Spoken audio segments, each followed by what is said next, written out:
합장 반배하겠습니다. 반배하십시오. 어디 그동안에 잘들 사셨습니까?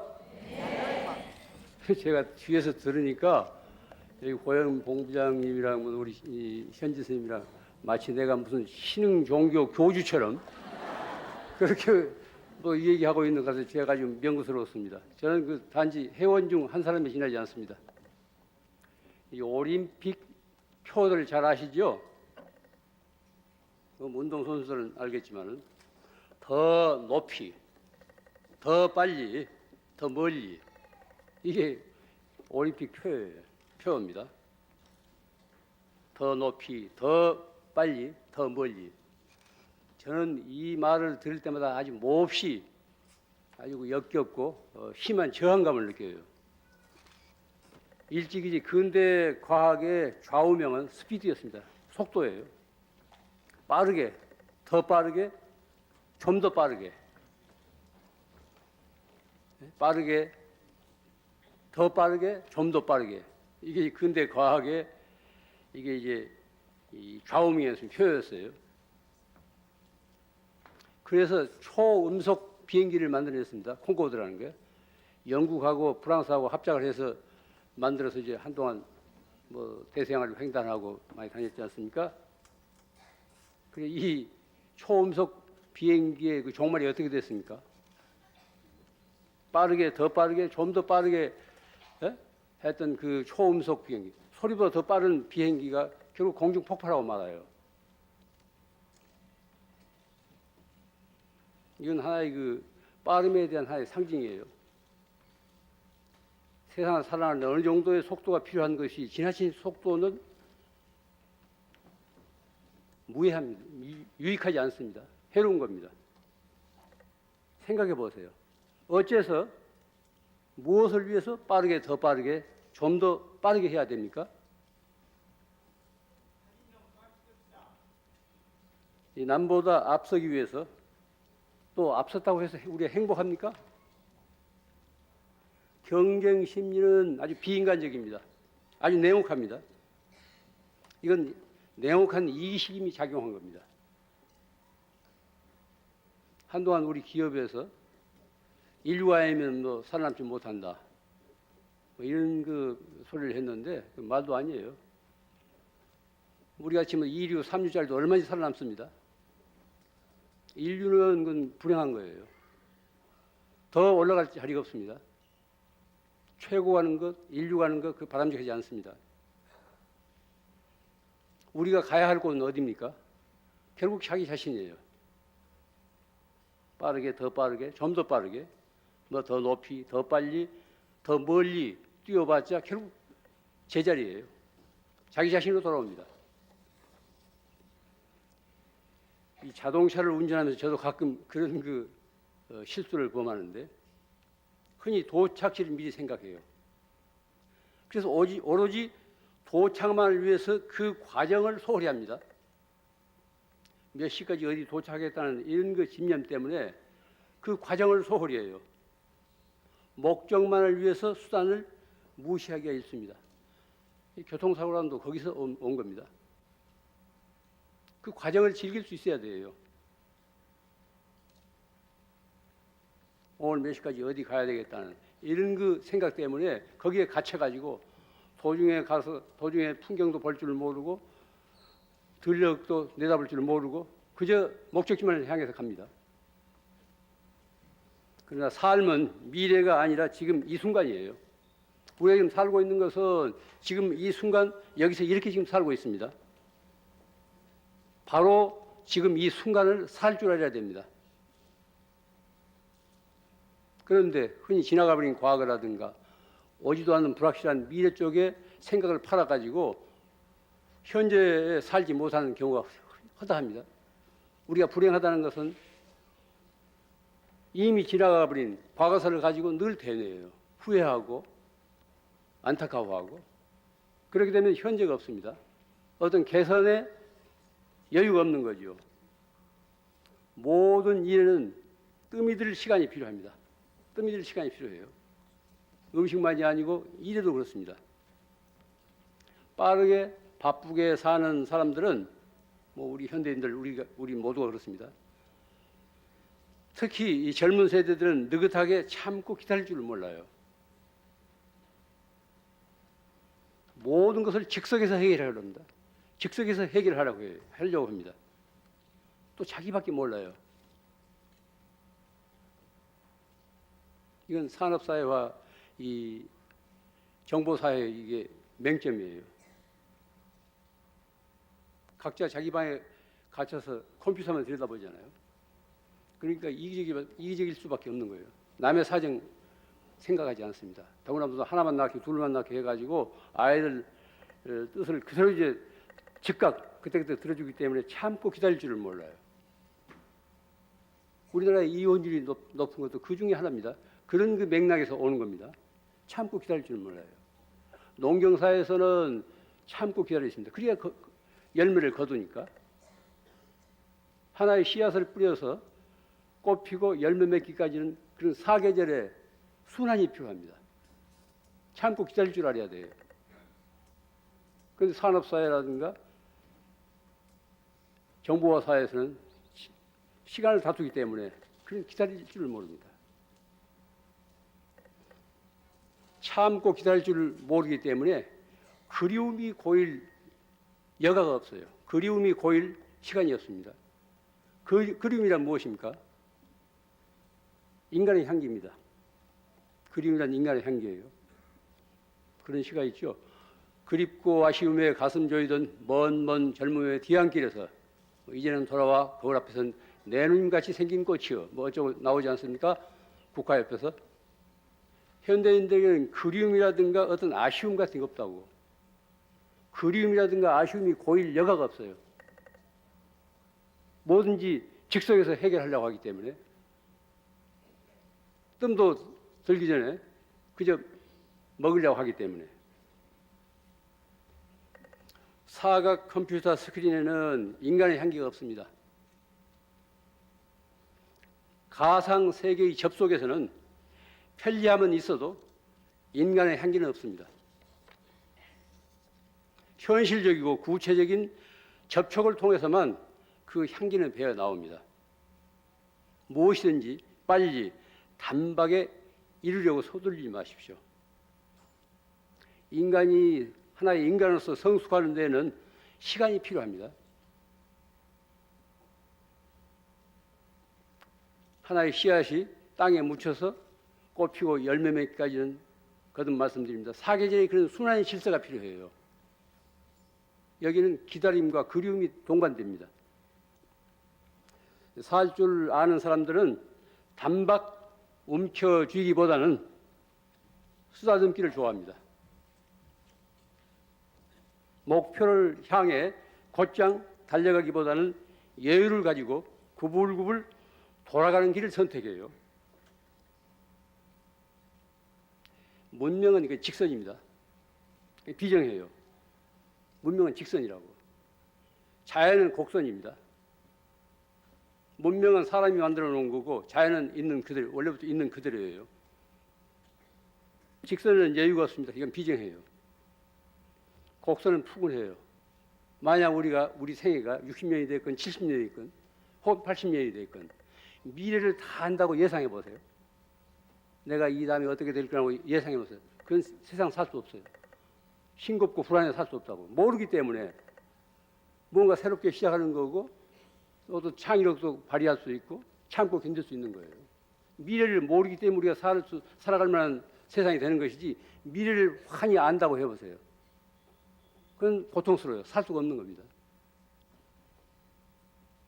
곡선은 조화와 균형을 이룹니다. 직선은 조화, 균형이 없어요. 그렇기 때문에 곡선의 묘미를 알아야 됩니다. 여기에 삶의 비밀이 담겨 있습니다. 모든 일이 뜻대로 되지 않는다고 해서 속상해하지 마세요. 그 나름의 다 의미가 있다고. 또 모든 일이 뜻대로 된다면 사람이 안해집니다. 교만해져요. 남의 사정도 모르게 된다고. 지난날 우리 선인들의 느긋하고 여유 있는 유유자적한 생활 태도를 낙천적인 그런 삶의 모습들을 현대의 우리들은 다시 배워야 돼요. 앞서 살다 간 분들의 생활이 결코 낙후된 것이 아닙니다. 다 지혜로운 삶이었어요. 자연에 순응하면서 무리하지 않고 어떤 균형과 조화를 깨뜨리지 않고 순리대로 살았던 겁니다. 때로는 천천히 돌아가기도 하고 가다가 쉬기도 하고 주막에 들려서 한 잔 걸치기도 하고 또 길을 잃고 헤맬 수도 있어야 돼요. 이런 삶의 기술이 필요하다고요. 이게 삶의 기술입니다. 천천히 돌아가는 거예요. 우리가 고속도로만 달리다가 이 국도라든가 지방도로 달리면 훨씬 여유가 있잖아요. 둘레를 돌아볼 수 있는 여유가 있다고요. 또 가다가 쉬는 거예요. 쉬기도 하고 또 길을 잃고 어쩌다 헤맬 수도 있어요. 이런 삶의 기술이 필요합니다. 이와 같은 삶의 기술을 통해서 자기 자신을 보다 잘 이해하게 되고 또한 타인을 이해하고 받아들이게 돼요. 이웃과 함께 사는 유대를 이루게 됩니다. 자신에게 주어진 상황을 어떻게 받아들이느냐에 따라서 삶의 질이 달라집니다. 시간에 쫓기는 사람은 한마디로 해서 죽으러 가는 사람이에요. 그 차 출퇴근 시간 바쁠 때 달려보면은 뭐 한치 양보도 없이 서로가 앞서려고 그러잖아요. 만약 화장터나 묘지 죽음으로 가는 길이라고 할 때 누가 그렇게 앞서겠어요? 서로 뒤처지려고 하지. 시간을 즐기는 사람은 영혼의 밭을 가는 사람입니다. 시간에 쫓기는 사람은 죽으러 가는 사람이고 시간을 즐기는 사람은 영혼의 밭을 가는 사람입니다. 경작하는 사람이에요. 어떤 일을 하면서도 그 일의 노예가 되어서는 안 됩니다. 그 일을 자기 삶의 소재로 생각하고 하나의 과제로 생각하고 즐길 수 있어야 돼요. 가령 오늘 내가 어떤 언짢은 일이 있었다든가 할 때 그걸 속상해하지 마세요. 이 언짢은 일을 통해서 어떤 내 삶을 새롭게 이제 반성하고 되돌아보고 혹은 지금까지 내가 남에게 언짢은 그런 그 일을 저지르지 않았는가 되돌아볼 수 있어야 됩니다. 그 나름의 다 의미가 있기 때문에 그날 하루의 삶의 과제로 생각해야 돼요. 그런다면 세상 살아갈 만합니다. 그것을 속상해하고 언짢아하고 왜 우리 집안에만 이런 일이 닥치는가 이렇게 생각하니까 우리가 불행해지는 것이지 좋다. 이것이 어떤 의미가 있을 테니까 이 의미가 어디에 있는가 그 의미로 받아들이면 그걸 극복하고 또 새로운 눈이 열립니다. 삶의 모든 일을 하나의 삶의 소재로 그날 하루 삶의 소재로 생각해야 됩니다. 그래야 일을 하면서 그 일로부터 자유로워질 수 있어요. 보살이 중생을 교화하는 것을 이제 유희산매라고 그랬습니다. 뭐 화엄경에 나오는 유희산매. 아이들이 소꿉장난할 때 아무 잡념이 없잖아요.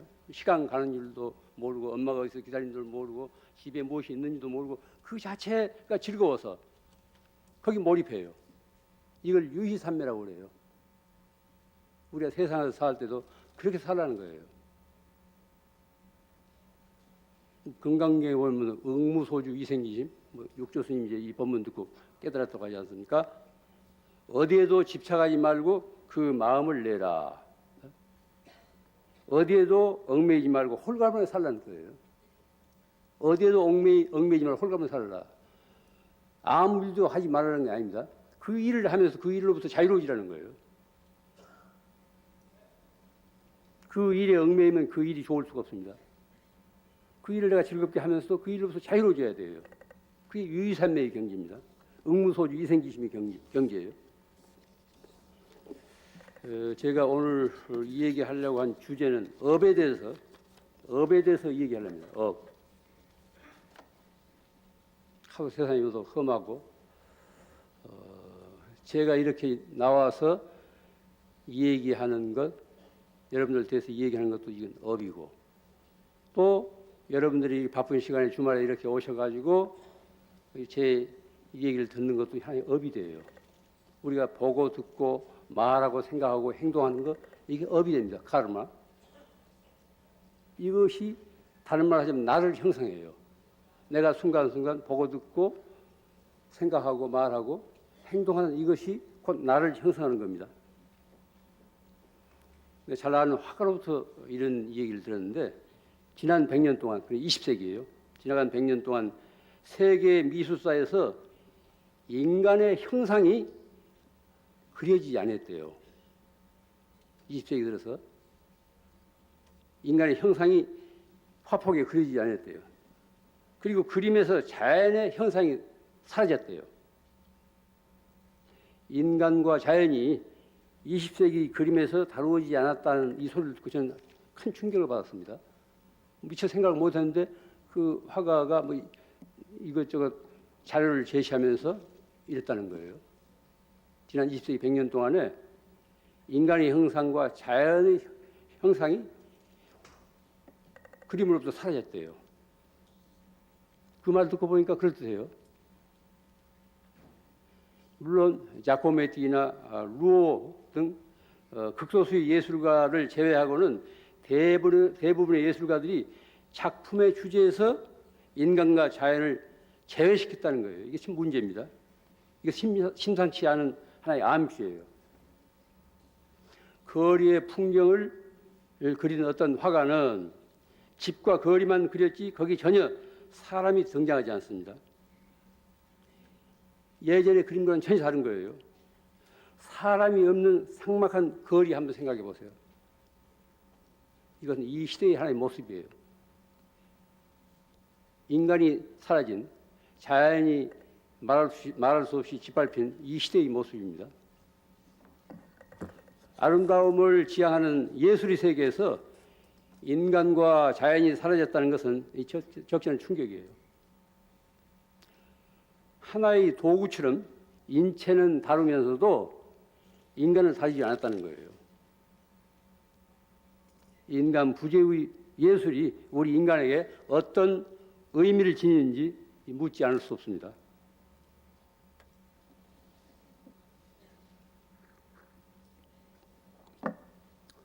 사람은 홀로 사는 존재가 아닙니다. 우리 같은 중들이 어디 오두막에 떨어져서 혼자 산다고 혼자 사는 게 아닙니다. 시간적으로 혹은 공간적으로 홀로 떨어져 있다 하더라도 완전히 홀로 살 수는 없는 겁니다. 서로가 관계 속에 사는 거예요. 사람 인자를 보세요. 사람 인자. 어느 하나 가지고는 설 수가 없다고요. 서로 받쳐주잖아요. 기대고 받쳐주잖아요. 사람 인자가. 서로 의지해 있습니다. 사람은 홀로 있지 않고 많은 것에 의지해 삽니다. 뭐 지수화풍, 흙과 물과 바람과 물, 또 나무와 새와 짐승과 수많은 생물들과 함께 어울려서 살아요. 그러면서 커다란 어떤 생명의 흐름을 이룹니다. 이 지구상에 우리만 사는 거 아니지 않습니까? 그런데 사람들이 함께 사는 이런 그 도리를 모르고 인간 본위로만 생각하기 때문에 이 지구가 이렇게 몸살을 앓고 있습니다. 생태계라는 건 뭡니까?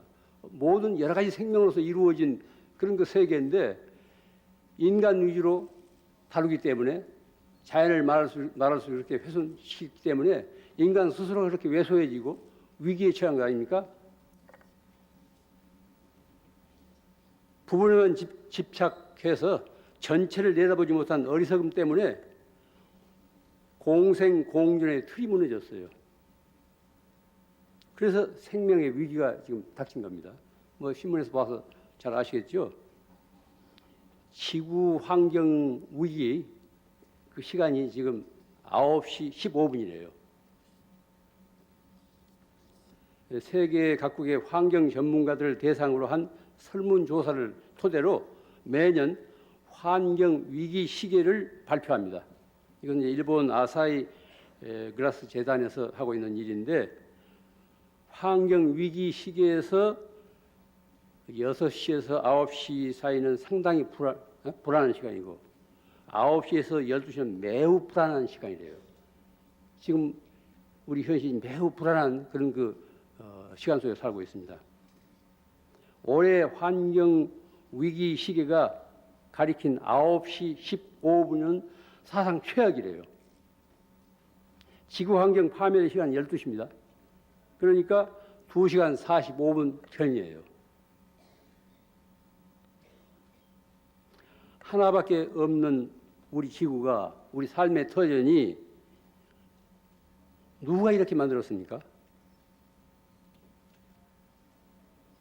이게 심각한 문제예요. 뭐 기상이변, 말은 기상이변이라고 하지만은 사람들이 그렇게 자초한 겁니다. 특히 이제 미국식 대량 생산, 대량 소비, 대량 폐기 이런 그 생활 형태를 바꾸지 않으면은 지구가 21세기를 다 견디지 못한다는 거예요. 모두가 미국식으로 살려고 한다면은 감내할 수 없다는 거예요. 지구를 몇 개 가지고도. 미국에서는 지금 화석 연료 소비죠. 이산화탄소 배출량이 세계 전체 26%를 차지하고 있어요. 그 공해 주범이라고, 대기 오염의 주범이 미국이라고 해요. 그래서 그런 것을 이제 스스로 억제하려고 교도 뭐 의정서 같은 거 있었지 않습니까? 그런데 미국은 이 부시 행정부 들어와서 탈퇴해요. 균형과 조화로 이루어진 생명의 흐름을 무너뜨리는 결과는 거친 폭력으로 이게 드러납니다. 미국이 이라크를 뭐 침공, 여러 가지 이유를 들었지 않습니까? 무슨 화학무기는 전혀 없었는데 부시를 들어서 이제 침공하는 거. 이것도 하나의 폭력이에요. 저마다 이기적인 인간이 대해서 남을 받아들이려고 하지 않습니다.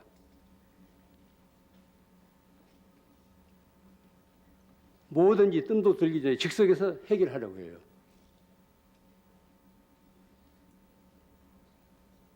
그래서 가상세계가 곧 현실 세계로 이어집니다. 컴퓨터 게임에 열중하던 사람이, 말짱한 어른이에요. 아이가 아니고.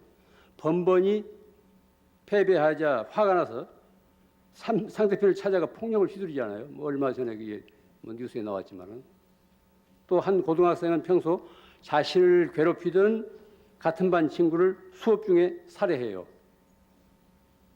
그런 폭력 영화를 인터넷을 통해 40번이나 보면서 폭력의 불을 지펴온 거예요.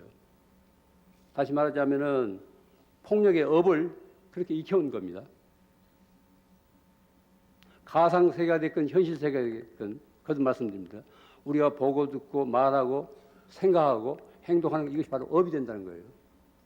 업이 그걸 업장이라고 하지 않습니까? 업이 두터운 것을. 이 자체가 하나의 어떤 관성 법칙을 가지고 있기 때문에 어지간한 의지로서는 그걸 막아낼 수가 없다고. 이게 업에 놀아나는 거예요. 업의 바람에 놀아나는 겁니다. 자기 자신도 어떤 이성적으로 그걸 억제할 수 없는 거예요. 또 우리 극장가에서도 뭐 폭력물이 아주 성황을 이루고 있지 않습니까? 이걸 정서적인 영향을 생각해야 돼요. 이 흥에 성공했다 우리가 좋아할 게 아니고 이런 그 폭력물이 지금 자라고 있는 아이들에게 어떤 정서적으로 영향을 끼칠 것인가 이것도 우리가 생각해야 됩니다. 거듭 말씀드립니다. 우리가 보고 듣고 말하고 생각하고 행동하는 것은 이 업이 됩니다. 다시 말하면 나를 형성해요. 순간성의 나를 형성합니다. 치고 받고 쓰러뜨리고 짓밟고 죽고 죽이는 장면을 즐기면은 우리 기억의 필름 속에 찍혀가지고 어떤 잠재의식을 이루어요. 다시 말하면 우리 마음밭에 그와 같은 씨앗이 뿌려지는 겁니다. 그래서 그 씨앗이 어떤 상황을 만나면은 이 봐라 움트고 가지가 펼쳐지고 싹이 나고 이렇게 해서 예상 못한 어떤 결과를 낳아요. 이것이 업의 파장이고 그 흐름입니다.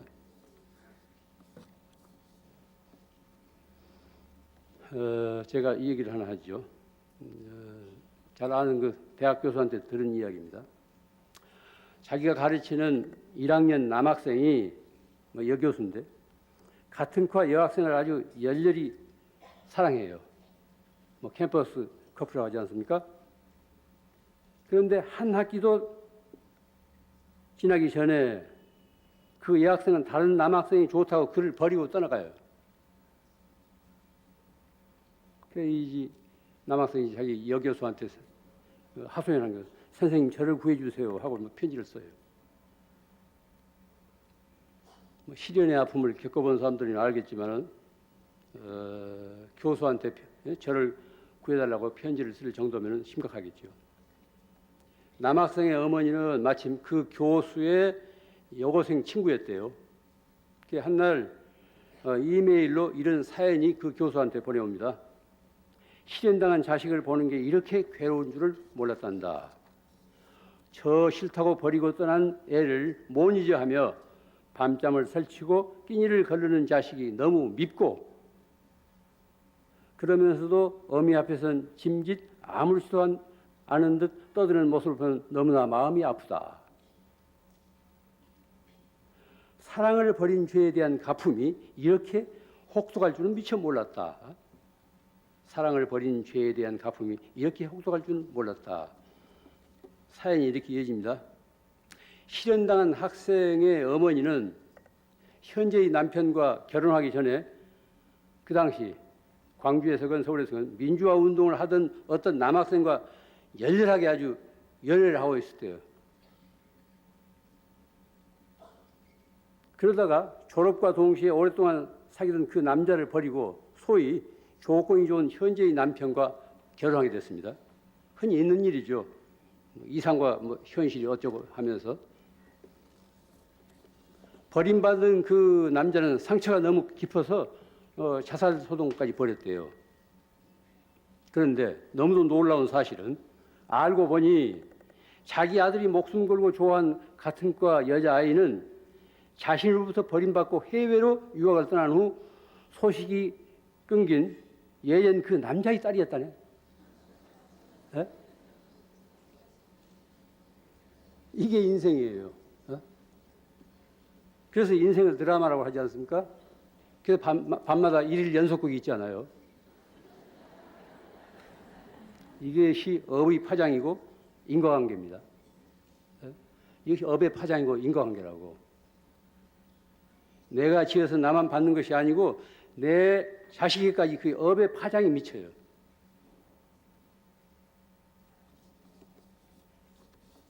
이와 같이 세상에서 일어나고 있는 온갖 사건과 사고는 인과관계의 고리로 이어져 있습니다. 미국에 대한 테러도 보세요. 미국이 어떤 나라입니까? 초강대국. 감히 누가 도전할 수 없는 그런 막강한 나라인데 그 본토에서 말이죠. 그런 그 세계적인 그 자랑을 하는 그 쌍둥이 빌딩이 공격을 당해요. 수많은 사람들이 희생됩니다. 누가 그걸 상상했습니까? 그런데 컴퓨터 게임이라든가를 통해서 그저 공격하는, 영화를 통해서 공격하는 이런 업을 우리가 익혀왔던 거예요. 어떤 가상세계에서 그렇게 업을 익혀왔다고. 그것이 어떤 상황에 이래서 현실로서 이게 현실화되는 거예요. 일찍이 그렇게 상상을 했기 때문에 저 언니가 때려 부숴야 되겠다고 상상을 했기 때문에 어떤 상황에 도달했을 때 현실적으로 공격을 하는 거예요. 업이란 그런 겁니다. 물론 이제 이스라엘과 아랍과의 그 갈등, 이스라엘 쪽만 편들고 또 미국에 대한 원한이 쌓여서 폭발한 것이죠. 또 미국 그 외교 정신이 얼마나 오만합니까? 얼마나 오만해요. 이게 21세기 전쟁 양상이에요. 옛날과 이렇게 달라졌습니다. 지금 우리는 미국보다 훨씬 가난하게 살지만 마음 편해요. 그런데 미국은 걸프하면 쩍 하면 불안해서 온 시민들이 떨잖아요. 테러 당할까 봐서. 아마 두고두고 이런 대풀이 될 거예요.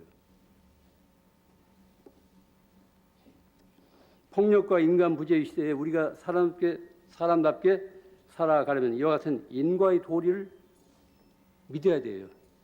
인과의 도리를 잊지 말아야 됩니다. 남에게 상처를 입히는 것은 결과적으로 내 자신에게 상처를 입히는 일입니다. 남에게 가시 돋친 말을 하게 되면 내 가슴에 큰 가시가 돋치는 거예요.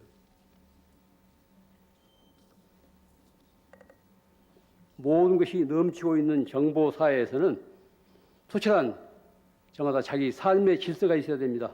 그래서 불필요한 것들에 대해서 자제하고 억제할 줄 알아야 돼요.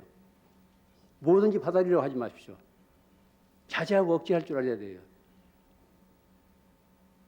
보지 않아도 될 것은 보지 말고, 듣지 않아도 될 소리는 듣지 말고, 먹지 않아도 될 음식은 먹지 말고, 읽지 않아도 될 글은 읽지 말아야 됩니다.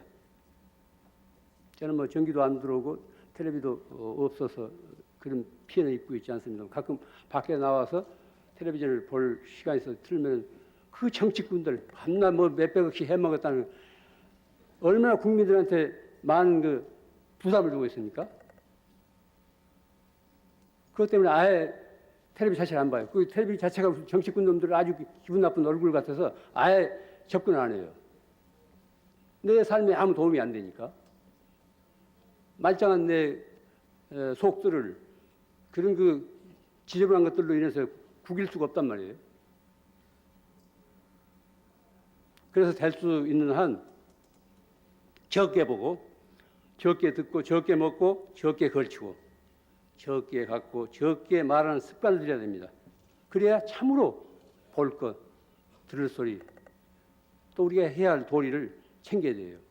그래서 업에 덫에 얽혀들 확률이 적어야 됩니다.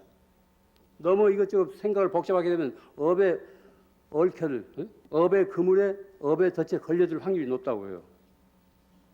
이것은 이런 소극적인 이런 생활 태도가 아니라 지혜로운 삶의 선택입니다. 업에 얽힌 이 얘기를 제가 하나 더 할게요.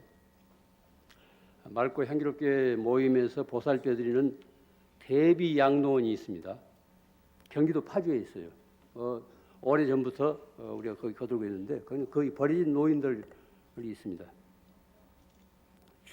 저도 이제 얼마 전에 들어서 한 이야기인데 5년 전에 양로원에 들어온 할머니 한 분은 17살에 결혼을 해가지고 아이를 못 낳는다고 20대 중반에 소박을 당했대요. 쫓겨난 거죠. 나올 때는 뭐 돈을 좀, 그때 돈이 있었던 돈을 좀 훔쳐가지고 나왔어요. 그 시절에는 위자료가 없기 때문에 위자료 청구할 것도 없이 곁에 있는 걸 좀 슬쩍 해가지고 나왔던가 봐요. 1년 전 같은 양로원에 할아버지 한 분이 새로 들어왔는데 그 노인이 바로 예전 영감님 남편이더래요. 얼마나 놀랐겠어요? 그런데 행인지 불행인지 그 노인은 막 치매에 걸려가지고 사람을 못 알아보더래요. 그래서 같은 양로에 지내면서 할머니는 늘 마주치는 걸 꺼려했대요. 그런데 이 할아버지가 이제 아파서 돌아갈 무렵에 곁에서 친구들이 권해서 그럴 수 있느냐, 마지막 가는 길에 한이 없도록 화해를 하라고 말이지. 할머니가 이제 마침 돌아가기 전에 치매에 조금 깨었던가 봐요. 그동안 미안하게 됐다고 이제 사과를 했대요. 그러니까 거기서 이제 소박 맞고 나올 때 돈 좀 훔쳐 나오고 늘 평생 그게 이제 부담스러웠던가 봐요. 그래서 할아버지는 그래도 내 마지막을 지켜줘서 고맙다고 이런 말들 하더라네요. 한 번 만난 사람은 언젠가 다시 만나게 됩니다. 만나지 않는 사람은 스쳐 지나가요. 그런데 일단 만난 사람은 언젠가 다시 만나게 된다고. 외나무 다리가 됐건 양로원이 됐건 다시 만납니다. 그리고 내가 지은 업이 자식 때까지 미친다는 걸 기억하세요. 이것이 이 세상 인연의 끈앞풀입니다. 우리가 하루하루 살아가는 동안 나쁜 인연을 맺지 않고 좋은 인연을 맺어야 되겠다는 그 당위성이 이런 데 있습니다. 우리들의 생각과 말과 행동은 우리 정신에 깊은 어떤 자국을 남긴대요. 그것은 마음밭에 뿌린 씨앗과 같아서 이 다음에 반드시 그 열매를 거두게 됩니다. 좋은 생각과 따뜻한 말씨와 착한 행동을 하면은 좋은 열매를 맺고, 나쁜 생각과 가시돋친 말과 비열한 행동을 하게 되면은 또 나쁜 열매를 맺습니다. 순간순간 우리들이 갖는 어떤 생각이나 염원은 우주에서 두고두고 이게 진동을 한다네요. 이 명상가들이 하는 말이에요. 우리가 이제 남을 원망한다든가 어떤 고마울 생각을 가졌다거나 남을 미워한다거나 남을 사랑한다고 할 때 내 마음속은 그렇지 않고 우주에서 그런 파동을 지닌대요. 이게 명상가들이 하는 소리입니다. 우주에서 그런 어떤 진동을 한대요. 남을 미워하면은 그 자신이 미움의 진동이 되고, 남을 사랑하면은 그 자신이 사랑으로 진동한대요. 그러니까 그 사람이 그런 기운, 그런 에너지를 발산하는 거예요. 그런 일이 있지 않습니까? 처음 만난 사람도 아주 오래 사귄 친구처럼 정다운 사이가 있고, 또 아무리 엄마를 보면 그냥 썸뜩해가지고 그냥 같이 자리를 같이 하고 싶지 않는 이런 사람도 있다고. 이런 것은 그 사람이 발산하고 있는 그런 에너지예요. 그 사람이 평소 어떤 업을 지었는가 하는 것이 그대로 이제 민감한 사람에게는 그게 이제 와 닿는 겁니다. 옛 사람의 말에 이런 법문이 있습니다. 그 절에서 배우는 그 위산 경책, 위산 스님의 이제 그 법문에 나오는데, 아무것도 가져가지 못하고 업만 남아 따라간다. 우리가 이 세상을 하직할 때, 뭐 증권 이건 무슨 예금 통장이건 무슨 가구건 뭐 항아리건 아무것도 가져가지 못하잖아요. 찻잔도 가져가지 못하고 뭐 찻봉지도 가져가지 못하고 아무것도 가져가지 못하고 업만 남아서 따라간대요. 자기가 평소에 지은 업만 남아서 신원증명서처럼 따라온다는 거예요. 내가 말하고 생각하고 행동하는 것이 이다음 생애까지 이어진다는 겁니다. 이 육신에 눈에 보이는 사물에 너무 집착하지 마십시오. 모두가 한때예요. 모두 한때일 뿐이라고. 하루 한 가지라도 착한 이야기를 듣고 또한 착한 일을 몸소 행한다면 그날 하루는 잘 사는 날입니다. 내 생애에서 빛을 발하는 하루가 될 겁니다. 우리는 순간순간 끝없이 형성되어가는 그 과정에 있어요. 지금 우리 이 자리에서 제 자신도 그렇고 여러분도 그렇고 형성되어가는, 인간으로서 형성되어가는 그런 과정에 있습니다. 인간으로서 성숙되어가는 그 과정에 있다고요. 따라서 내가 나를 만듭니다. 누가 대신에 나를 만들어줄 수 없습니다. 내가 내 인생을 살기 때문에. 이런 사실을 잊지 말아야 됩니다. 내가 내 자신을 순간순간 만들어간다는 사실을 잊지 말아야 돼요. 어떤 나를 만들 것인가 하는 건 우리들 결단에 달려 있습니다. 그래서 날마다 비슷비슷한 되풀이 속에서도 새로운 날이 돼야 됩니다. 끝으로 제가 이제 사적인 한마디를 해야 되겠네요. 저도 이제 이 근방에서 이제 인연이 있어서 태어났기 때문에 이 근방에 관심이 많습니다. 해남, 목포, 광주에서 제가 잔뼈가 자랐어요. 근데 밖에 있어도 이제 관심이 있는데, 남도 특유의 그 멋과 운치가 지금 살아가고 있습니다. 남도 특유의 멋과 운치가 지금 사라져가고 있다고. 이게 참 아쉬워요. 제가 강원도에 있어 보면은 그 문화라는 걸 늘 생각해요. 문화라는 것은 인문 사회적인 영향도 뭐 없지 않지만은 자연이 주는 영향이 커요. 이 남쪽 내려서 보면 이 산자락들이 아주 예쁩니다. 그 산의 그 능선이 그렇게 섬세하다고. 그 바람이 불어와도 이렇게 산자락을 감돌아서 아주 기분 좋게 몸에 휘감겨 오지 않아요. 물론 태풍 같은 건 아니지만은. 제가 사는 강원도는 산이 높고 골짜기 깊기 때문에 바람이 그렇게 산자락을 휘둘러오지 않고 내려 꽂혀요. 내려 꽂힌다고. 불 때다가 불이 갑자기 이제 막 내오려면 화가 나고, 그래서 아궁에 대고 욕도 퍼붓고 그러는데, 욕소리라는 걸 적당히 하면은 그게 스트레스 해소됩니다. 이 남쪽에 오면 욕이 걸쭉하지 않아요? 다 쏟아버린다고. 그 대신 남이 상대방이 들어서 피해가 입힐 그런 욕을 해서는 안 되지만 혼자서 하는 건 상관이 없죠. 노래처럼 읊으면 되니까. 그렇게 되면 어지간한 그 기분 나쁜 일은 다 쏟아져요. 남쪽에 오면 이 부드러움과 섬세함, 이 다정다감함, 이게 남도의 특유 정서입니다. 남도만의 정서는 아니지만 남도의 정서라고. 이 부드러움과 섬세함과 다정다감함. 낱낱이 그 예를 들 것도 없이 그 오랜만에 그 여자친구들이 이제 만났을 때 주고받은 얘기 들어보세요. 뭐 형이 실수 넘치잖아요. 또 뭐 욕설이 하면 5사고 6시간에 하고 또 뭐 복잡하게 또 이제 늘어놓고. 남도 이쪽이 언어가 우리나라 말에서도 수식어가 가장 발달되어 있습니다. 수식어가. 수식어가 가장 발달되어 있다는 것은 그만치 섬세하다는 거예요. 감성이 그만치 섬세하다는 겁니다. 느끼고 표현하는 그 섬세하다는 거예요. 또 어디 가보세요. 이 남도 이 젓갈 맛이 다른 데서 없잖아요. 뭐 500가지 다 있잖아요. 제가 여기서 살다가 처음 경상도 통영으로 중대를 갔는데 음식을 먹을 수가 없더라니까. 그냥 짜고 매울 뿐이지 그 아기자기하고 그 감칠맛 나고 그 섬세한 그런 그 맛을 느낄 수가 없어요. 그건 음식만이 아닙니다. 이것은 남도에 해당될 남도에만 국한될 이 한국인의 어떤 근본적인 정서의 이게 원형이에요. 그런데 뭐 시대를 잘못 만나가지고 거친 세상을 만나가지고 이런 그 아름다운 이 감성들 정서가 남도의 이런 그 멋과 운치가 사라져 간다니까요. 이것은 우리가 다시 이 땅에 사는 우리가 다시 이걸 되찾고 일궈야 됩니다. 우리에게 주어진 과제예요.